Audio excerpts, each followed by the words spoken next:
नमस्कार, जय हिंद दोस्तों। स्वागत है आपका quick revision classes YouTube channel पर। आज हम पढ़ेंगे हिस्ट्री की 19वीं क्लास, जिसमें पढ़ेंगे मराठा उत्कर्ष। आपका चल रहा है टॉपिक मध्यकालीन भारत का इतिहास। मध्यकालीन भारत के इतिहास में सबसे पहले हमने सल्तनत काल को पढ़ा, फिर उसके बाद मुगल काल को पढ़ा। अब हम पढ़ेंगे मराठा उत्कर्ष या मराठा साम्राज्य। किस तरह मराठा आगे बढ़े, क्या क्या शिवाजी ने किया, कैसे उन्होंने लड़ाई लड़ी, क्या क्या उन्होंने व्यवस्थाएं की, एक एक चीज की पूरी जानकारी आज के वीडियो में ली जाएगी। एक अच्छा गहन अध्ययन किया जाएगा मराठा साम्राज्य के बारे में, मराठा उत्कर्ष के बारे में, ताकि आपका परीक्षा में कोई भी प्रश्न यहाँ से गलत ना हो। हर एक चीज आप टू द पॉइंट पढ़ेंगे, हर एक चीज आप एक परीक्षा में आने वाली मना स्थिति के साथ पढ़ेंगे, ताकि आपको कोई कुछ भी फालतू ना पढ़ना पड़े। जो परीक्षा में आ सकता है, जिसकी परीक्षा में आने की संभावना है, वही सिर्फ आप पढ़ें। तो अच्छी गंभीर मन के साथ, एक एकाग्रता के साथ चलिए शुरू करते हैं आज का वीडियो।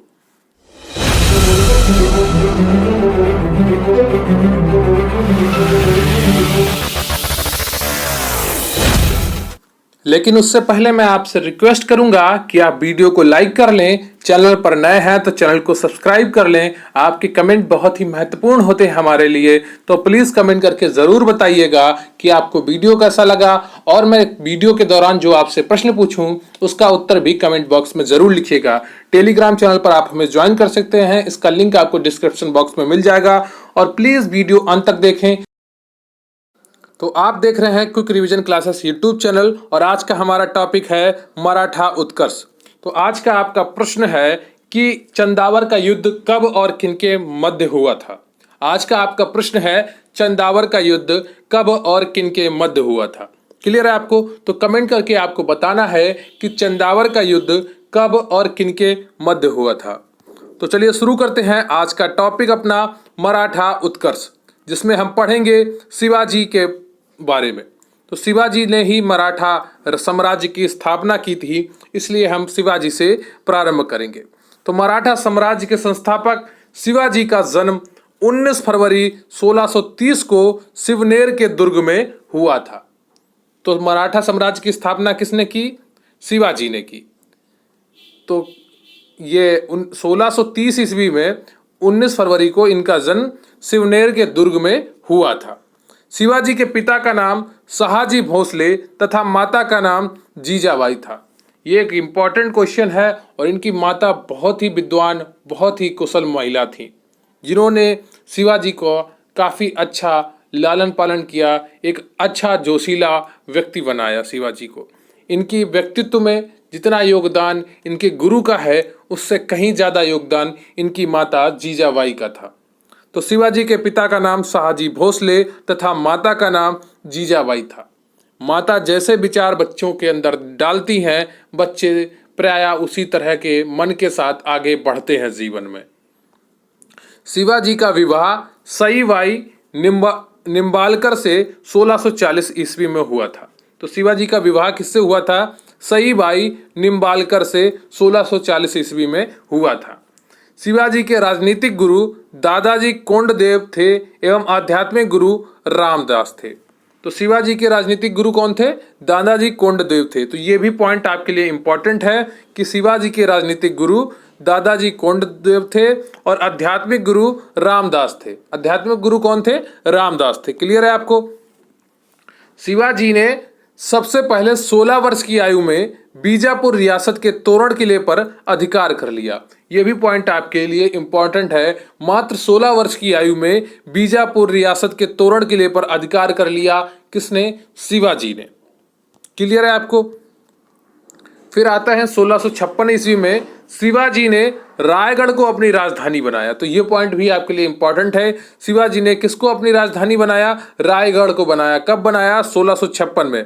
इसी दौरान मुगल साम्राज्य के मुगल सम्राट औरंगजेब ने 1660 ईस्वी में शाइस्त खां को दक्षिण का राज्यपाल नियुक्त कर दक्षिण फतह करने का कार्य सौंपा। तो इसी बीच औरंगजेब ने 1660 ईस्वी में शाइस्त खां को दक्षिण का राज्यपाल नियुक्त किया और उसे दक्षिण फतेह करने का कार्य सौंपा। 1663 ईस्वी में शिवाजी ने शाहिस्त खां पर आक्रमण कर उसका अंगूठा काट दिया एवं उसके पुत्र की हत्या कर दी। 1664 में शिवाजी ने सूरत में भयंकर लूटपाट भी की थी। तो 1663 में शिवाजी ने शाहिस्त खां पर आक्रमण किया और उसका अंगूठा काट दिया। ये पॉइंट आपके लिए उतना इंपॉर्टेंट नहीं है, लेकिन अगला पॉइंट आपके लिए बहुत इंपॉर्टेंट है। इससे परेशान होकर औरंगजेब ने 1665 ईस्वी में राजा जयसिंह को दक्षिण की बागडोर सौंपी। इसके तुरंत बाद ही पुरंदर पर आक्रमण कर शिवाजी की माता संग परिवार को बंदी बना लिया। किसने? जयसिंह ने। 1665 ईस्वी में जयसिंह व शिवाजी के बीच पुरंदर की संधि हुई। तो ये आपके लिए मोस्ट इंपॉर्टेंट है, अक्सर परीक्षाओं में पूछा जाता है पुरंदर की संधि कब हुई, पुरंदर की संधि किसके बीच हुई। तो पुरंदर की संधि किसके बीच हुई, इसके दो उत्तर हो सकते हैं। पहला तो मराठा और मुगलों के बीच, दूसरा उत्तर ये हो सकता है जयसिंह और शिवाजी के बीच, क्योंकि मुगलों की तरफ से जयसिंह थे और मराठों की तरफ से शिवाजी थे। क्लियर है आपको? तो 1665 में हुई पुरंदर की संधि किसके बीच हुई? जयसिंह और शिवाजी के बीच। क्लियर है आपको? इसके तहत शिवाजी ने अपने अधीन 23 किले मुगलों को देकर मात्र 12 किले अपने अधिकार में रखे। तो जो उनके अधीन 23 किले थे वो मुगलों को दे दिए, सिर्फ 12 अपने पास किले रखे। क्लियर है? टोटल 35 किले होंगे फिर उनके पास। इसी संधि के तहत शिवाजी के पुत्र संभाजी को मुगल दरबार में नियुक्त कर दिया गया। तो जैसे नहीं वो क्या कहते हैं, जमानत कराया जाओ तो गारंटर लगता है। तो औरंगजेब ने क्या किया कि शिवाजी के पुत्र को अपने मुगल दरबार में नियुक्त कर लिया, ताकि अगर ये कुछ गड़बड़ करे तो संभाजी वहीं पर मुगल दरबार में मौजूद हो। तो जयसिंह के विश्वास पर 1666 ईस्वी में शिवाजी आगरा पहुंचे। वहां पर शिवाजी को औरंगजेब ने कैद कर लिया। तो धोखे से औरंगजेब ने शिवाजी को कैद कर लिया। जयसिंह के विश्वास पर शिवाजी आगरा पहुंचे थे। कब पहुंचे थे? 1666 ईस्वी में। यहां से शिवाजी इसी वर्ष अगस्त 1666 ईस्वी में भाग निकले थे। तो इसी वर्ष शिवाजी अगस्त 1666 ईस्वी में भाग निकले थे। 5 जून 1674 ईस्वी में शिवाजी ने रायगढ़ में बनारस के प्रसिद्ध विद्वान श्री गंगा भट्ट द्वारा अपना राज्याभिषेक करवाया तथा छत्रपति की पदवी धारण की। तो अक्सर आपसे प्रश्न पूछा जाता है कि शिवाजी ने कहां पर अपना राज्याभिषेक करवाया? तो रायगढ़ में करवाया। क्लियर है आपके? और किससे करवाया? बनारस के प्रसिद्ध विद्वान श्री गंगा भट्ट द्वारा करवाया।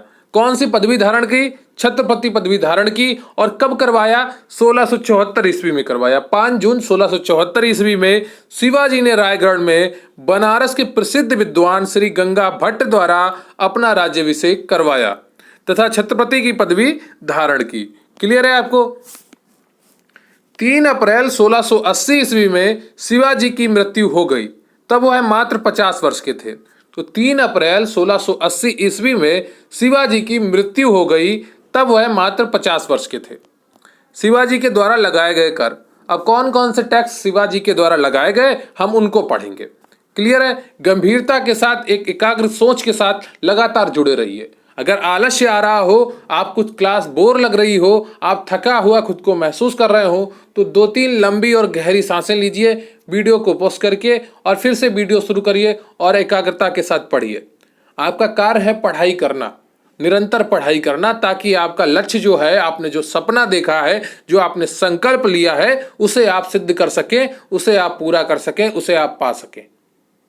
तो गंभीरता सदैव मन में बनी रहे, एकाग्रता सदैव पढ़ाई के प्रति बनी रहे, लक्ष्य आपके दिमाग में सदैव बना रहे। जब भी आलस्य आए, जब भी बोरियत हो, तो उसको दूर करने का उपाय ढूंढें। कार्य छोड़कर ना भागें, कर्म पथ से ना भागें। जो कर्म है आपका, जो आपका कर्तव्य है, उससे मत भागें। कर्तव्य पथ से भागेंगे तो आपको फायदा कैसे मिलेगा? आप तो हारे हुए इंसानों में गिने जाएंगे अगर कर्तव्य पथ से भागेंगे। क्लियर है? तो शिवाजी के द्वारा लगाए गए कर।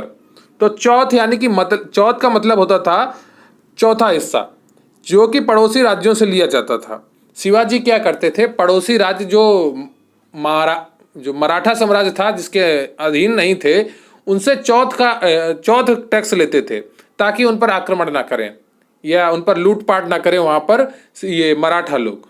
तो इसके लिए चौथा हिस्सा लेते थे। कुल जो राजस्व आता था उन राज्यों के पास, उसका चौथा हिस्सा शिवाजी लेते थे, जिसे चौथ कहा गया। सरदेशमुखी महाराष्ट्र के लोग दिया करते थे क्योंकि वे महाराष्ट्र के पुश्तैनी सरदेशमुख थे। इसमें 10% लिया जाता था। क्लियर है आपको? अब आते हैं शिवाजी के अष्टप्रधान। तो ये बहुत इंपॉर्टेंट चीजें हैं, ये आपकी परीक्षाओं में अक्सर पूछी जाती हैं। इन चीजों को आप याद रखेंगे जो मैं आपको अब पढ़ाने जा रहा हूं। शिवाजी के अष्टप्रधान, शिवाजी के मंत्रिमंडल को अष्टप्रधान कहा जाता था। तो आप यही याद रखें, ये भी इंपॉर्टेंट लाइन है कि शिवाजी के मंत्रिमंडल को अष्टप्रधान कहा जाता था। अगर परीक्षा में आपसे पूछा जाए कि किसके मंत्रिमंडल को अष्टप्रधान कहा जाता था, यह प्रश्न आपसे परीक्षा में पूछा जा सकता है कि शिवाजी के मंत्रिमंडल को क्या कहा जाता था। तो किसके मंत्रिमंडल को अष्टप्रधान कहा जाता था, उसका उत्तर हो जाएगा शिवाजी। और शिवाजी के मंत्रिमंडल को क्या कहा जाता था, इसका उत्तर हो जाएगा आपका अष्टप्रधान। क्लियर है आपको? गंभीरता के साथ बस पढ़ते रहिए, समझते रहिए, रिवीजन करेंगे 2-3 बार, हर चीज आपके दिमाग में घुसेगी।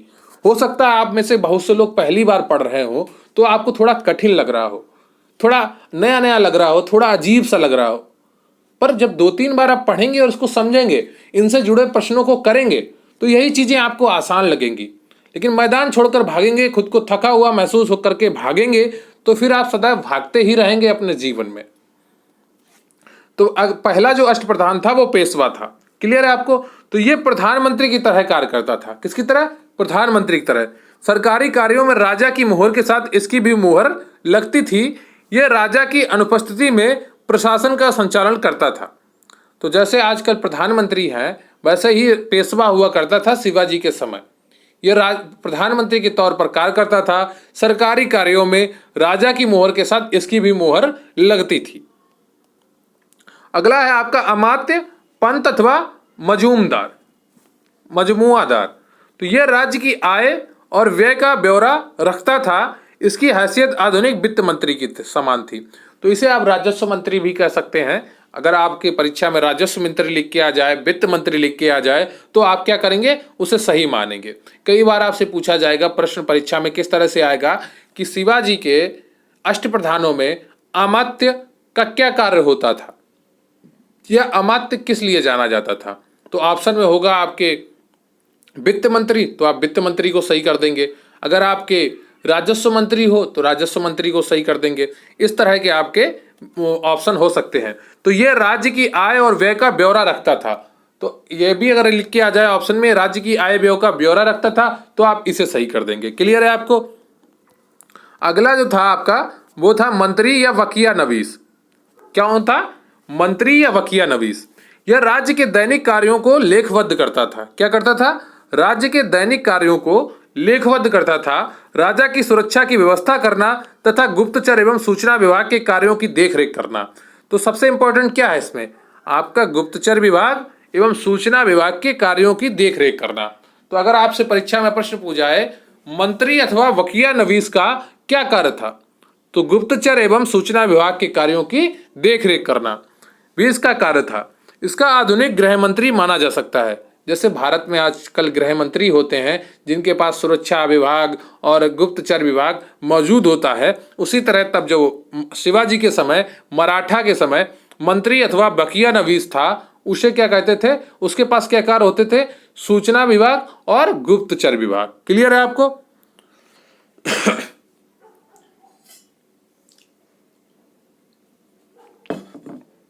आपका अगला पॉइंट है सचिव अथवा सुरनवीस या चिटनीस। तो कई नाम होते थे इनके। ये पत्राचार विभाग से संबंधित था। यह राज्य के सचिवालय का प्रमुख अधिकारी होता था। सरकारी दस्तावेजों को तैयार करना इसका मुख्य कार्य था।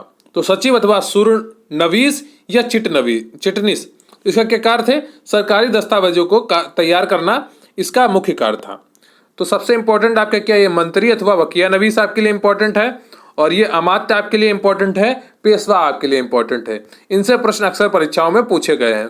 अब सुमंत अथवा दवीर कौन होता था?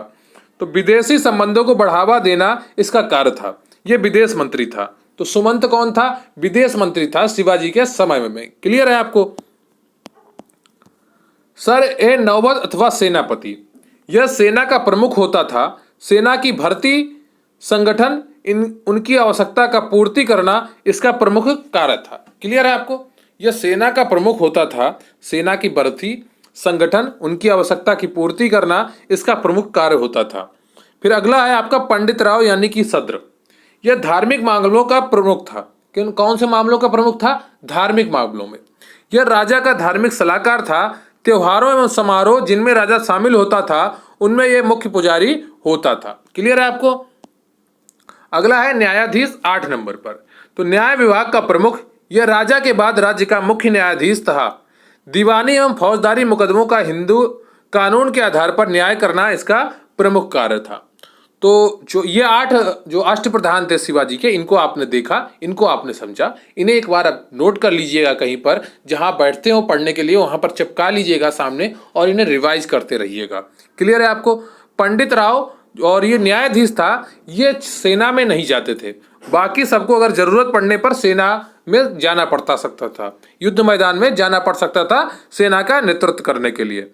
अब इनको एक शॉर्ट फॉर्म में देख लेते हैं कि पेशवा जो था वो प्रधानमंत्री था, सर ए नौबत सेनापति था, अमात्य इनका राजस्व मंत्री था, या राज्य मंत्री लिख गया, आप इसे राजस्व कर लेंगे। क्लियर है? राजस्व मंत्री। क्लियर है?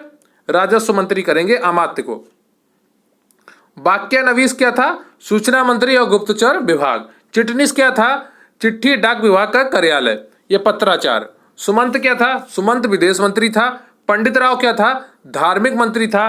न्यायाधीश क्या था? न्यायालय से संबंधित था। न्यायाधीश क्या था? न्यायालय से संबंधित था। क्लियर है आपको? महाराष्ट्र के प्रमुख संत के बारे में पढ़ते हैं। यहां से भी अक्सर प्रश्न परीक्षाओं में पूछा जाता है, तो आप कम से कम इनके नाम याद कर लेंगे और इनके द्वारा जो किताबें लिखी गई हैं उनको याद कर लेंगे। क्लियर है आपको? इन चीजों को आप याद कर लेंगे। तो ज्ञानदेव या ज्ञानेश्वर पहले आपके संत थे। ये 1275 से 1296 ईस्वी तक रहे। महाराष्ट्र में भक्ति आंदोलन के जनक, मराठी भाषा और साहित्य के संस्थापक, भगवत गीता पर भावार्थ दीपिका नामक वृहद टीका लिखी, जिसे सामान्य रूप से ज्ञानेश्वरी के नाम से भी जाना जाता है। तो ये महाराष्ट्र में भक्ति आंदोलन के जनक थे। अगर आपसे परीक्षा में प्रश्न पूछ लिया जाए कि महाराष्ट्र में भक्ति आंदोलन के जनक कौन थे, तो आप क्या कहेंगे? ज्ञानदेव या ज्ञानेश्वर थे। इन्होंने क्या किया? इन्होंने भगवत गीता पर भावार्थ दीपिका नामक बृहद टीका लिखी है। क्लियर है आपको? जिसे सामान्य रूप से ज्ञानेश्वरी नाम से भी जाना जाता है। अगले जो संत थे आपके नामदेव, इनसे जुड़ा परीक्षा में कई बार प्रश्न आया है। इनके आराध्य देव पंढरपुर के विठोबा या विठ्ठल विष्णु के रूप थे। विठोबा या विठ्ठल की उपासना को बरकरी संप्रदाय के नाम से जाना जाता है। इसकी स्थापना नामदेव ने की। इनमें कुछ पद गुरु ग्रंथ साहिब में संकलित हैं। तो इनके कुछ पद जो हैं वो गुरु ग्रंथ साहिब में संकलित हैं। क्लियर है आपको? फिर अगले जो है आपके एकनाथ, ये 1533 से 1599 ईस्वी तक रहे। इन्होंने रामायण पर भावार्थ रामायण नामक टीका लिखी। इन्होंने क्या किया? रामायण पर भावार्थ रामायण नामक एक टीका लिखी है एकनाथ ने। फिर अगले हैं आपके तुकाराम। इन्होंने भक्तिपरक कविताएं लिखी जिन्हें अभंग कहा जाता है। ये अभंग भक्तिपरक काव्य के ज्योतिपुंज है। इन्होंने क्या किया? तुकाराम ने इन्होंने भक्तिपरक कविताएं लिखी जिन्हें अभंग कहा जाता है। ये अभंग भक्तिपरक काव्य के जनक हैं। अगले और अंतिम गुरु हैं आपके रामदास। महाराष्ट्र के अंतिम महान कवि, संत कवि, दसबोध जिनकी रचनाओं और उपदेशों का संकलन है, ये रामदास हैं। क्लियर है आपको? ये शिवाजी के आध्यात्मिक गुरु भी थे। महाराष्ट्र के अंतिम महान संत कवि, दसबोध इनकी रचनाओं और उपदेशों का संकलन है। ये महाराष्ट्र के ये शिवाजी के गुरु भी थे। क्लियर है आपको? आध्यात्मिक गुरु। शिवाजी के उत्तराधिकारी कौन थे? अब उनके बारे में पढ़ लेते हैं, फिर आपके कुछ एमसीक्यू होंगे उन्हें करेंगे, और जो मराठा साम्राज्य से जुड़ी हुई चीजें हैं उनको हम कल के वीडियो में देखेंगे। क्लियर है आपको? अगले वीडियो में हम उनको देखेंगे। तो शिवाजी का उत्तराधिकारी संभाजी थे। कौन थे? शिवाजी के उत्तराधिकारी संभाजी थे। अगर आपसे परीक्षा में प्रश्न पूछ लिया जाए कि शिवाजी के उत्तराधिकारी कौन थे, तो आप क्या कहेंगे? संभाजी थे। संभाजी ने उज्जैन के हिंदी एवं संस्कृत के प्रकांड विद्वान कवि कलश को अपना सलाहकार नियुक्त किया।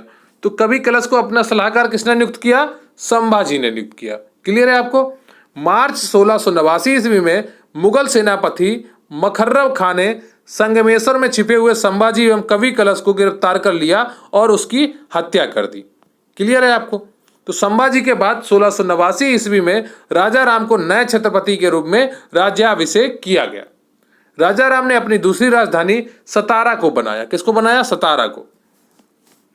राजा राम मुगलों से संघर्ष करता हुआ 2 मार्च 1700 को मारा गया। कौन मारा गया? राजा राम। फिर इसके बाद इसका छोटा सा पुत्र बना था। राजा राम की मृत्यु के बाद उसकी विधवा पत्नी ताराबाई ने अपने 4 वर्षीय पुत्र शिवाजी द्वितीय का राज्याभिषेक करवाकर मराठा साम्राज्य की वास्तविक संरक्षा बन गई।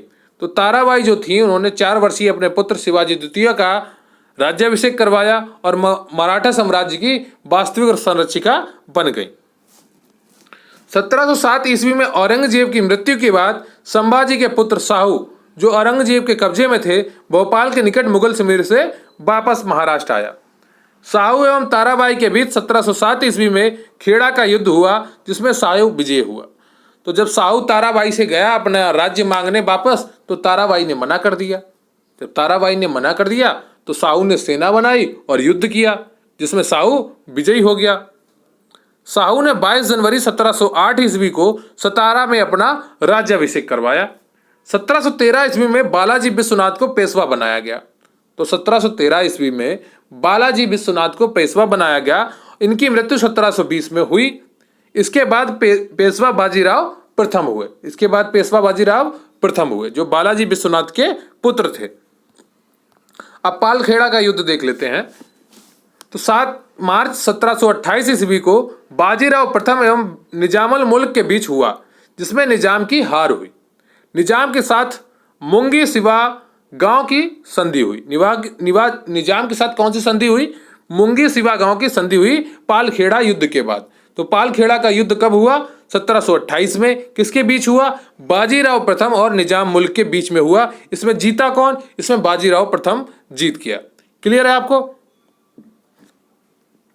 तो दिल्ली पर आक्रमण करने वाला प्रथम पेशवा बाजीराव प्रथम था, जिसने 29 मार्च 1737 को दिल्ली पर धावा बोला था। उस समय मुगल बादशाह मोहम्मद शाह दिल्ली छोड़ने के लिए तैयार हो गया था। तो दिल्ली पर आक्रमण करने वाला प्रथम पेशवा कौन था? बाजीराव प्रथम था, जिसने 29 मार्च 1737 को दिल्ली पर धावा बोला था। बाजीराव प्रथम मस्तानी नामक महिला से संबंध होने के कारण चर्चा में रहा था। तो जो बाजीराव प्रथम था, जो आपने बाजीराव मस्तानी मूवी देखी है, वो बाजीराव प्रथम और मस्तानी नामक महिला से संबंध होने के कारण चर्चा में रहने वाले व्यक्ति के ऊपर बनी है। क्लियर है आपको? अब कुछ महत्वपूर्ण प्रश्न है। अभी तक आपने जो देखा है, कैसा लगा आपको वीडियो, कमेंट करके जरूर बताइएगा। प्लीज वीडियो लाइक कर लीजिए, चैनल को सब्सक्राइब कर लीजिए। यह सभी एमसीक्यू भी आपके लिए महत्वपूर्ण है, क्योंकि बहुत सी जानकारी मैं आपको एमसीक्यू के रूप में देता हूं। मैं बहुत सी चीजें नोट्स में जानबूझकर नहीं लिखता, ताकि आप एमसीक्यू करें और उनसे प्रश्नों का लेवल भी समझें और नई जानकारी भी एकत्रित करें। तो आपका पहला प्रश्न है, निम्नलिखित में से गोरिल्ला युद्ध का पथ प्रदर्शक कौन था? ये मैंने आपके नोट्स में नहीं कराया है, पर मैं आपको ये एमसीक्यू के माध्यम से करा रहा हूं, इसलिए पूरा वीडियो आपके लिए महत्वपूर्ण है। निम्नलिखित में से गोरिल्ला युद्ध का पथ प्रदर्शक कौन था? Option A Aurangzeb, B Akbar, C Shivaji, D Balaji. बताइए इनमें से कौन सा ऑप्शन आपका सही है? तो इसका सही उत्तर क्या हो जाएगा? इसका सही उत्तर हो जाएगा ऑप्शन सी, शिवाजी। क्लियर है आपको? तो गोरिल्ला युद्ध का पथ प्रदर्शक कौन था? शिवाजी थे। अगला प्रश्न है आपका, शिवाजी के प्रशासन में पेशवा कहा जाता था। तो पेशवा किसको कहा जाता था? ये तो मैंने आपको बहुत अच्छे से अभी बताया है। बताइए शिवाजी के प्रशासन में पेशवा किसे कहा जाता था? ऑप्शन ए धार्मिक मामलों के मंत्री को, बी रक्षा मंत्री को, सी प्रधानमंत्री को, डी न्याय मंत्री को। बताइए इनमें से कौन सा ऑप्शन आपका सही है? तो इसका सही उत्तर हो जाएगा आपका दूसरे का सी, प्रधानमंत्री को शिवाजी के शासन काल में क्या कहा जाता था? पेशवा कहा जाता था। क्लियर है आपको? अगला प्रश्न है आपका, चौथ क्या था? जो एक चौथ क्या था बताइए। एक कर था जो शिवाजी लगाते थे, किनके ऊपर लगाते थे ये आपको बताना है। औरंगजेब द्वारा लगाया गया एक धार्मिक कर, शिवाजी द्वारा लगाया गया एक मार्ग कर, अकबर द्वारा वसूल किया जाने वाला सिंचाई कर, या पड़ोसी राज्यों पर शिवाजी द्वारा लगाया गया भूमि कर। बताइए, मैंने आपको बता दिया शिवाजी लगाया था, तो एक ऑप्शन ए आपका गलत हो गया, सी ऑप्शन गलत हो गया। तो दोनों में बी और डी में कौन सा ऑप्शन आपका सही है? बताइए, कमेंट करके जरूर बताइएगा कि आपने ये सही किया या गलत। तो शिवाजी द्वारा लगाया गया एक मार्ग कर या पड़ोसी राज्यों पर शिवाजी द्वारा लगाया गया भूमि कर, क्या था चौथ? तो चौथ था ऑप्शन डी, पड़ोसी राज्यों पर शिवाजी द्वारा लगाया गया भूमि कर। क्लियर है? राजस्व का चौथा हिस्सा शिवाजी को देना पड़ता था पड़ोसी राज्यों को। अगला प्रश्न है आपका, मराठा राज्य का दूसरा संस्थापक किसे माना जाता है? बताइए, मराठा राज्य का दूसरा संस्थापक किसे माना जाता है? राजा राम को, या बालाजी विश्वनाथ को, या बाजीराव प्रथम को, या बाजीराव को? बताइए इनमें से कौन सा ऑप्शन आपका सही है? तो इसका सही उत्तर क्या हो जाएगा? इसका सही उत्तर है चौथे का बी ऑप्शन, बालाजी विश्वनाथ को मराठा राज्य का दूसरा संस्थापक किसे कहा जाता है। ठीक है, मराठा राज्य का दूसरा संस्थापक बालाजी विश्वनाथ को कहा जाता है। क्लियर है आपको? आपका अगला प्रश्न है, किसके शासनकाल में मराठा प्रमुख संभाजी की हत्या कर दी गई थी? बताइए, किसके शासनकाल में मराठा प्रमुख संभाजी की हत्या कर दी गई थी? Option A Aurangzeb, B Shahjahan, C Jahangir, D Akbar. बताइए इनमें से कौन सा ऑप्शन आपका सही है? तो पांचवें का जो सही ऑप्शन आपका वो ए है, औरंगजेब। क्लियर है आपको? आपका अगला प्रश्न है, पानीपत की तीसरी लड़ाई 1761 ईस्वी में किनके बीच हुई थी? बताइए, पानीपत की तीसरी लड़ाई 1761 ईस्वी में किनके बीच हुई थी? ऑप्शन ए पेशवा बाजीराव द्वितीय और अहमद शाह अब्दाली, ऑप्शन बी बाबर और इब्राहिम लोदी, ऑप्शन सी अकबर और हेमू, ऑप्शन डी औरंगजेब और तैमूर। पानीपत की तीसरी लड़ाई 1761 ईस्वी में किनके बीच हुई थी? तो इसका सही उत्तर हो जाएगा आपका ऑप्शन ए, पेशवा बाजीराव द्वितीय और अहमद शाह अब्दाली के बीच में लड़ाई हुई थी। पानीपत की तीसरी लड़ाई 1761 में। क्लियर है आपको? आपका अगला प्रश्न है, शिवाजी के सर्वाधिक प्रभावित थे? बताइए, शिवाजी सर्वाधिक किससे प्रभावित थे? ऑप्शन ए मीराबाई से, बी हजरत महल से, सी जीजाबाई से, डी चांद बीबी से। बताइए शिवाजी सर्वाधिक किससे प्रभावित थे? तो इसका सही उत्तर हो जाएगा आपका सी जीजाबाई। अगला प्रश्न है आपका, अष्टप्रधान मंत्रिपरिषद किस शासक के शासनकाल में थी? बताइए, अष्टप्रधान मंत्रिपरिषद किस शासक के शासनकाल में थी? Option A Tipu Sultan, B Akbar, C Shivaji, D Krishnadeva Raya. बताइए इनमें से कौन सा ऑप्शन आपका सही है? अष्टप्रधान मंत्रिपरिषद किस शासक के शासनकाल में थी? तो इसका सही उत्तर क्या हो जाएगा? C option, Shivaji. क्लियर है आपको? आपका अगला प्रश्न है, शिवाजी के राजनीतिक गुरु एवं संरक्षक कौन थे? बताइए, शिवाजी के राजनीतिक गुरु एवं संरक्षक कौन थे? समर्थ रामदास, या शाहजी भोसले, या दादाजी कोंडदेव, या इनमें से कोई नहीं? बताइए इनमें से कौन सा ऑप्शन आपका सही है? शिवाजी के राजनीतिक गुरु एवं संरक्षक कौन थे? तो इसका सही उत्तर है आपका ऑप्शन सी, दादाजी कोंडदेव शिवाजी के राजनीतिक गुरु एवं संरक्षक थे। शाहजी भोसले इनके पिताजी थे और रामदास जी इनके आध्यात्मिक गुरु थे। आपका अगला प्रश्न है, 10 बोध के रचनाकार कौन थे? बताइए, 10 बोध के रचनाकार कौन थे? तुलसीदास थे, या सूरदास थे, या कबीरदास थे, या समर्थ रामदास थे? बताइए, तो इसका सही उत्तर क्या हो जाएगा? ऑप्शन डी, समर्थ रामदास 10 बोध के रचनाकार हैं। क्लियर है आपको? फिर अगला और अंतिम प्रश्न है आपका, शिवाजी औरंगजेब के दरबार में, आगरा दरबार में कब उपस्थित हुए? बताइए, शिवाजी औरंगजेब के आगरा दरबार में कब उपस्थित हुए? Option A 1665, option B 1666, option C 1667, या ऑप्शन डी 1664 ईस्वी। शिवाजी जब औरंगजेब के दरबार में गए, जयसिंह के आग्रह पर, जयसिंह के भरोसे पर, जयसिंह के विश्वास पर, औरंगजेब ने धोखे से उन्हें गिरफ्तार कर लिया। तो इसका सही उत्तर क्या हो जाएगा? 11 का बी 1666 ईस्वी में।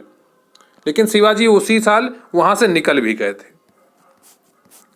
तो ये मैं आपको एक छोटी सी जानकारी देना चाहता हूं, जो मुख्य सेविका स्पेशल पीडीएफ बैच हमारे चैनल पर चल रहा है, जिसकी फीस मात्र 451 रुपए है और जिसका नाम है बैच का मुख्य सेविका गरिमा बैच।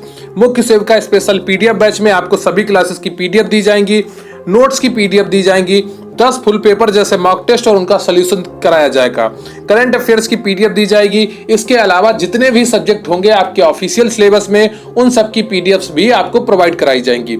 और कोई चैनल आपको नहीं पढ़ाने वाला है बड़ा, तो इतना ध्यान रखिए, जितना आप विलंब करेंगे आपका ही नुकसान होने वाला है। मात्र 451 रुपए में आप पूरी तैयारी कर सकते हैं। मेरे साथ जुड़कर टेलीग्राम पर आपको QRC हेल्प सर्च करना है, या आप इसका लिंक आपको डिस्क्रिप्शन बॉक्स में मिल जाएगा, वहां पर जाकर आप मैसेज करेंगे, आपको पूरी बैच की जानकारी प्रोवाइड कर दी जाएगी। अगर आपने संकल्प लिया है इस नौकरी में अपना स्थान पक्का करने का, आप एक अच्छे कंटेंट की तलाश में हैं, आप एक अच्छे कंटेंट के साथ अपनी तैयारी को पूरा करना चाहते हैं, आपको सभी सब्जेक्ट की पीडीएफ चाहिए, तो जरूर जुड़े मात्र 451 रुपए में मुख्य सेविका स्पेशल पीडीएफ बैच से। आज मध्यकालीन भारत का इतिहास पढ़ा, जिसमें मराठा उत्कर्ष और साम्राज्य को पढ़ा। कल मराठा के द्वारा किए गए युद्ध अगली क्लास में आप पढ़ेंगे, मराठा के द्वारा किए गए युद्ध और उनके द्वारा की गई संधियां। क्लियर है आपको वीडियो कैसा लगा कमेंट करके जरूर बताइएगा, मुझे आपके कमेंट्स का इंतजार रहता है। इसके अलावा जो मैंने आज आपसे प्रश्न पूछा है कि चंदावर का युद्ध कब और किनके बीच हुआ था, उसका उत्तर भी कमेंट बॉक्स में जरूर लिखिएगा। इसके अलावा मैंने आपसे कल कहा था कि आप 5 सब्सक्राइबर मुझे दे दीजिए, कि अपने 5 दोस्तों को बोलिए कि मेरे चैनल को सब्सक्राइब करें। उनसे कहिए कि आपके एक अच्छे मित्र का, आपके एक अच्छे दोस्त का चैनल है, जिसे वो लोग प्लीज़ सब्सक्राइब कर लें। तो उम्मीद करता हूँ वो लोग जरूर करेंगे और आप ऐसा रिक्वेस्ट उनसे करेंगे। तो हिस्ट्री की 19 क्लास आज पूरी हुई और आपने अच्छे से पढ़ा, एक गंभीरता के साथ, एक लगन के साथ। आप लगातार निरंतर ऐसे पढ़ते रहिए, निश्चित रूप से आपको परीक्षा में फायदा होगा। तो बहुत बहुत धन्यवाद आपका। प्लीज चैनल को सब्सक्राइब कर लीजिए, वीडियो को लाइक कर लीजिए और आज आपके कितने प्रश्न सही हुए 11 में से, उनका उत्तर भी कमेंट बॉक्स में जरूर लिखेगा। तो थैंक यू वेरी मच। जय हिंद, जय भारत।